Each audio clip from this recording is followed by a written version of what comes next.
Chad Hughes here with week 2 of the XDA ROM rundown for XDA TV.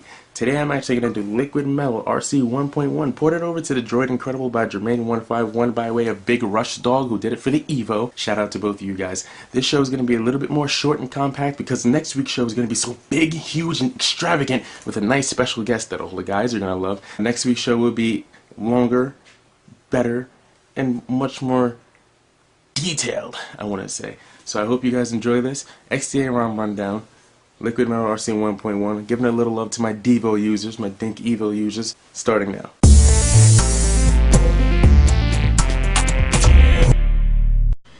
You know, I already did my rundown, but I decided I'd record it again on the day of the actual ROM rundown airing, so that you guys feel like you're a bit more a part of it. What we have right here is the, what all the fuss is about.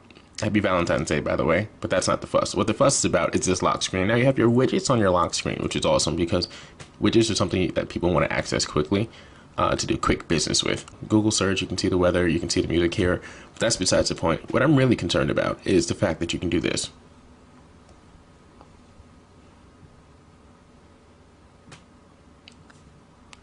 And that's what all the fuss is about. Everyone loves that damn lock screen. I'll do it again if you guys didn't catch that. You know, you just do like that, but that's what all the fuss is about. And you know, I mean, it is a big fuss. The widget placement is great, and you know, that effect of the lock screen really just adds to the ROM. So you have your home screen right here. If you hold down the home button on the Dink, you can add your widgets here. So say I wanted to add another clock for some reason, because people just love clocks on Android for some reason. I can add another clock, and then it'll show up here on the lock screen right there. You know. Swipe left, swipe right. Unlock that. Okay, so we're going to get to the main features of the user interface. You have your clock right there. I haven't found a way to remove that clock. It's actually not annoying, but it's, you know, it can be obtrusive if you don't like that many clocks, because there are clocks everywhere here. Clock there, clock on the lock screen, clock left, clock right. You click here, there's a clock on the left here. There's just clocks everywhere.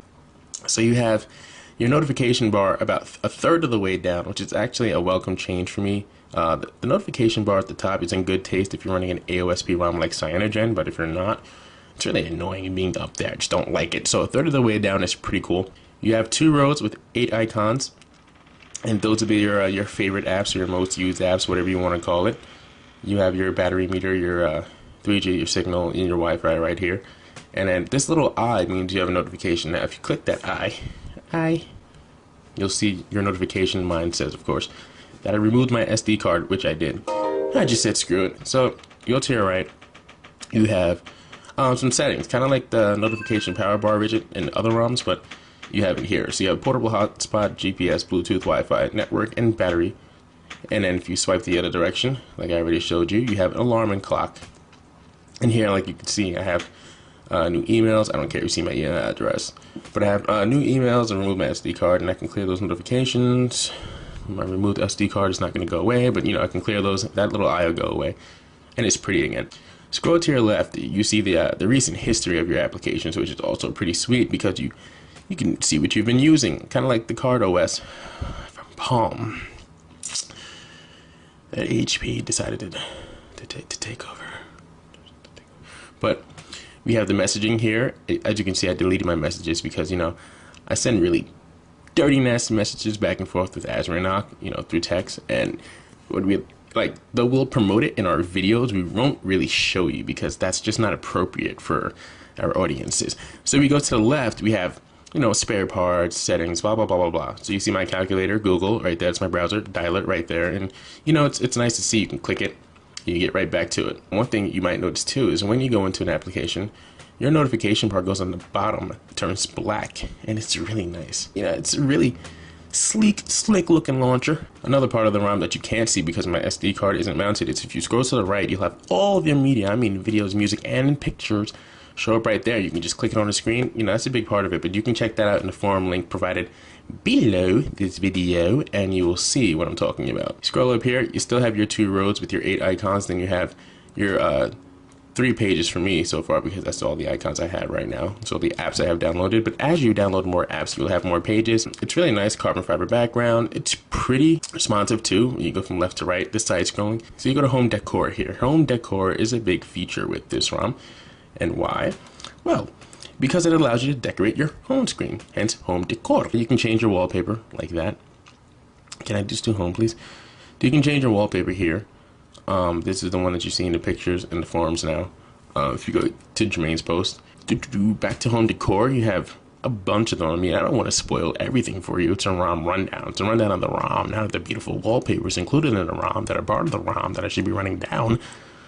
But I'm not going to do that. The little button they have right there, that gets you your live wallpapers. So, you know, it is whatever floats your boat. You get used to it. And then, there you can see, it switches really quick. It's really nice. And then you can go about your business. Now, another part of the home decor is the ability to change your ringtone and notification tone. Default ringtone, damn, that was loud, is you know, pretty nice, but they have a bunch of them, including the most of the stock Android runs, and then you have this one, and that's your notification tone for your texts and whatnot. And then they have a bunch of them, and you know how to add your own, most likely, if you're flashing a ROM. There's no blaring features of this ROM. All the AOSP kernels work that I've tested so far, you know, the usual. You go Tiamat, you go the Invisible Ks, you go the Savage. As of late, Savage works a little bit. Sometimes it gets a little funky with the touchscreen, but that's okay. It's fast, it's snappy, it does what it's supposed to do, and it's an Acer Liquid ROM. It comes with the G-Bread keyboard. Let's see if we can get some G-Bread. You know, it's easy to use, and it's, you know, it's just a good ROM. That's basically all I'm saying. It's a great ROM. Chad Hughes here, signing out for the ROM Rundown. Cutting it short this week, but next week I have a special guest, and it's going to be a really in-depth, crazy, beautiful, amazing, sexy ROM Rundown. You guys can't wait to see it because I know I can't. I'm so excited. Until next week, guys. See you, XDA ROM Rundown.